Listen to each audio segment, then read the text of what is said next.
Now we're going to be continuing on with the Z-score. We're going to go into a little bit more further with some more extensive questions. Okay, so this is the formula that I've been explaining for the previous part, and it's simply that one. I hope you guys are quite more familiar now.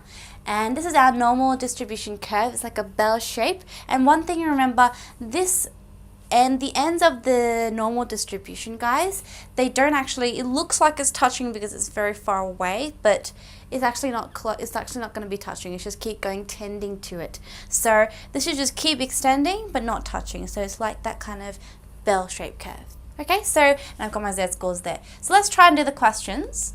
Starting with question 1, it says Tim gained a Z-score of 2 for a test. So they actually tell us the Z-score of 2.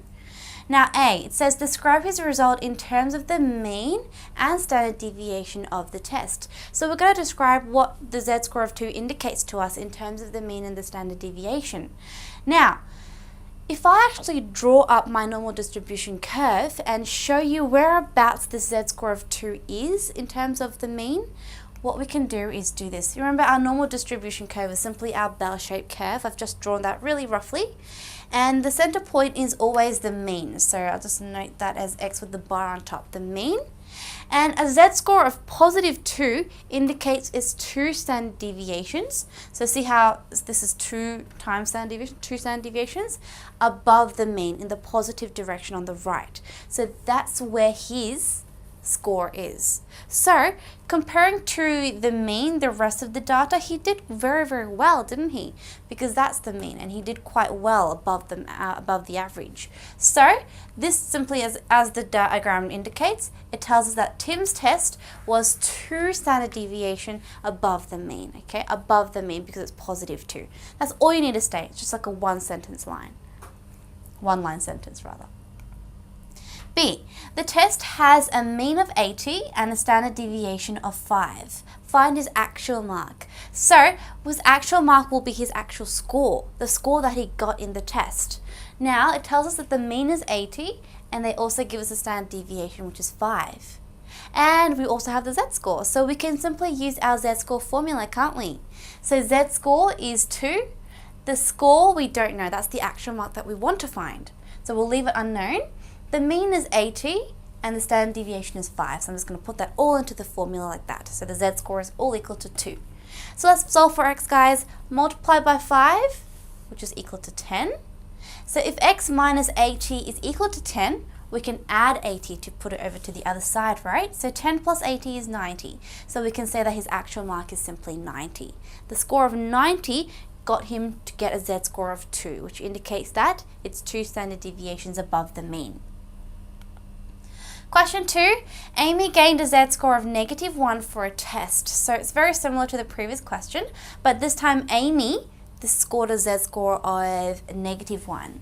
Describe her result in terms of the mean and standard deviation of the test. Now, we'll do the exact same thing. We'll start off with our little diagram, just like that. So again, that's our mean, the center point. And you can see that the Z-score is -1. If it's a negative number, it's always to the left of the mean. So it's 1 standard deviation. See how that's just 1s? 1 standard deviation to the left of the mean, which means that it's 1 standard deviation below the mean. Okay? On the right, with a negative Z-score, below the mean. So she didn't do too well in comparison to the rest of the class.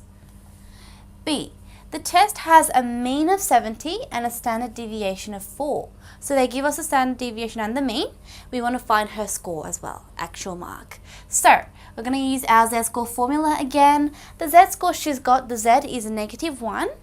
The score, that's the actual mark that we want to find, so we'll leave it unknown.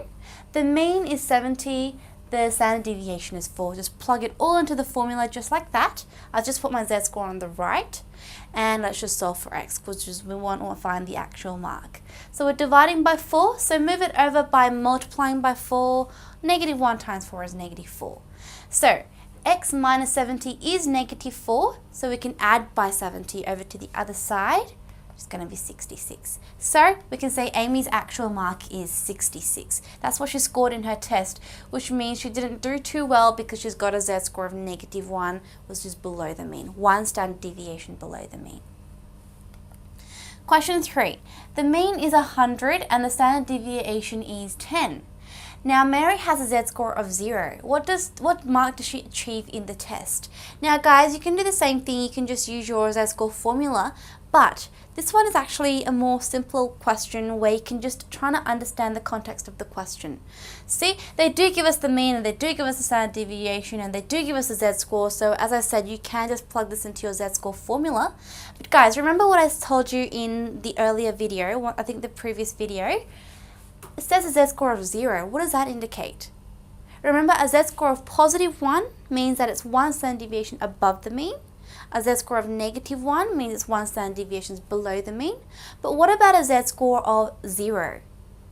A z-score of 0 means there's nothing above or below the mean, so it's exactly on the center point. The center point is simply the mean. So we can say the z-score of 0 means her mark is the same as the mean. That is 100.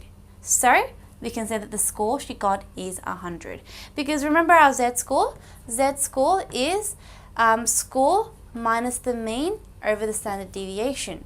Now, this is, if she gets 100, and the mean is 100, and whatever standard deviation we have, 100 minus 100 will always become 0, isn't it? So 0 divided by anything is 0. That indicates that the z-score will be 0, so it must be 100. Make sense, guys? So make sure you're always trying to understand the context of the question when we are doing z-scores in questions like this.